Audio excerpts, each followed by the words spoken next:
you very much for allowing me to present our study. Our study is on a comparison of adult and adolescent laparoscopic gastric bypass. Obesity continues to have a major impact on the health of the American population, and many believe it is one of the most serious current health problems. The percentage of obese children and adolescents continues to rise. The CDC estimated that in 2010, 18% of children aged 12 to 19 were obese. This was increased from only 5% in 1980. This is projected to increase in the future. The relationship between childhood obesity and adult obesity has also been extensively studied. The correlation increases with the age of the child. 26 to 40% of preschool children are expected to become obese adults, while over 70% of obese adolescents are expected to become obese adults. Adolescent obesity leads to a vast array of morbidities. Certainly with the correlation of adult obesity and adolescent obesity, any of the risk factors or morbidities of adult obesity can be seen in the adolescent population. These include increased risk of diabetes, hypertension, cardiac disease, joint disease. However, adolescent obesity can also lead to problems even if the patient manages to completely avoid adult obesity. Adolescent obesity has been associated with a 30% increase in all-cause mortality for young adults. Additionally, gout in men, colorectal cancer in men, and arthritis in women later in life have all been associated with being overweight as an adolescent. While there have been numerous studies on the results of bariatric procedures in adults, the outcome data is much more limited in the pediatric population. The purpose of this study was to compare an adolescent group of patients who underwent a Roux-en-Y gastric bypass to a comparable group of adult patients. This was a retrospective cohort study from a single institution. A review was conducted on all patients aged 15 to 18 years old who underwent a laparoscopic gastric bypass. This was compared with a cohort of adult patients aged 25 to 30 years old. The primary outcome measure was excess body weight loss. Length of stay, 30-day readmission, and mortality were also studied. There were 16 patients in the in the adolescent group. The average age was 17.25 years. Average BMI was 46.6. There were 3 males and 13 females. One patient had undergone a previous gastric band procedure.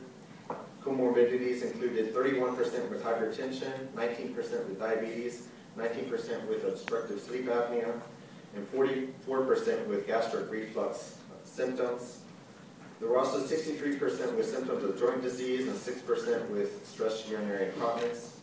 There were no patients that had congestive heart failure. There were 233 patients in the adult group.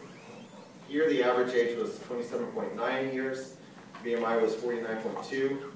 There were 43 males and 191 females. Four patients had undergone previous gastric previous bariatric procedures, including 1 previous bypass and 3 bands. Comorbidities were similar across both groups. Comparisons between the adult and adolescent groups show similar BMI, male to female ratio, and the incidence of comorbidities. This figure shows a plot of the percentage of excess weight loss for each patient in the adolescent group over time. Each patient is represented as a different color and can be followed over time. Standard follow-up intervals are 2 weeks, 6 weeks, 6 months, 1 year, and then yearly following that. The data for 2 weeks is not shown. The range of percentage of excess body weight loss was 22% to 178% at 1 year's time. You can see Follow-up quickly drops off after about 1 year. For most patients that did have longer follow-up, excess body weight loss at 1 year is similar to excess body weight loss at longer intervals. This chart shows the average percentage of excess body weight loss between the two groups. As you can see, the results were similar for both groups across all time periods.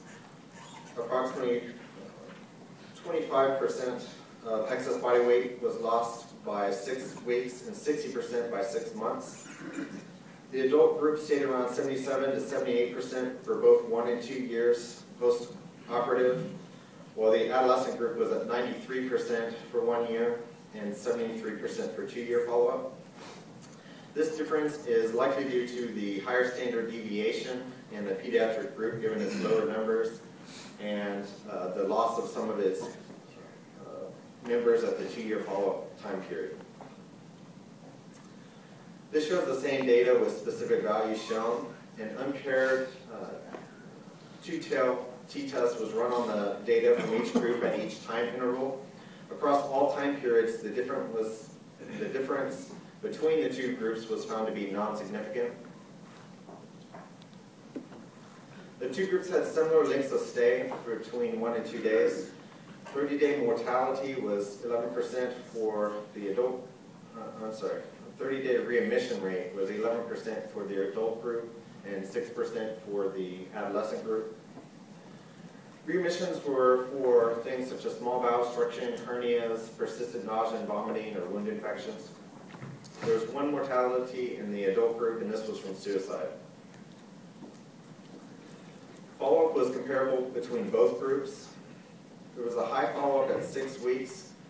Follow-up was around 50% for both groups at 1 year and near 25% for 2 years. Some of the limitations of the study include the retrospective nature of the review, the limited number of patients in the adolescent group, and decreased follow-up over time are also limitations. In conclusion, laparoscopic Roux-en-Y gastric bypass is a safe and effective method for weight reduction in morbidly obese adolescents. Clinical outcomes are comparable to a slightly older adult population. Poor patient follow-up remains a key issue for both the adolescent and adult groups. And this highlights an important challenge for all bariatric programs. Some future areas of study may include another study with a larger adolescent group. This may be done possibly with a multiple institution study. It will also be valuable to look at some of the resolution of the comorbidities after bariatric surgery. And there's still some debate on whether adolescent patients should be treated as adult patients in adult bariatric centers or as pediatric patients in pediatric hospitals. And a comparison study between the two options may be of some benefit. Techniques to increase follow-up might also include stronger relationships with the primary care doctors, stronger relationships with the patients preoperatively, and different means of follow-up such as electronic follow-up or social media follow-up. And some of those could be studied to help increase the follow-up, because that's been a problem in almost all bariatric studies. This concludes our talk.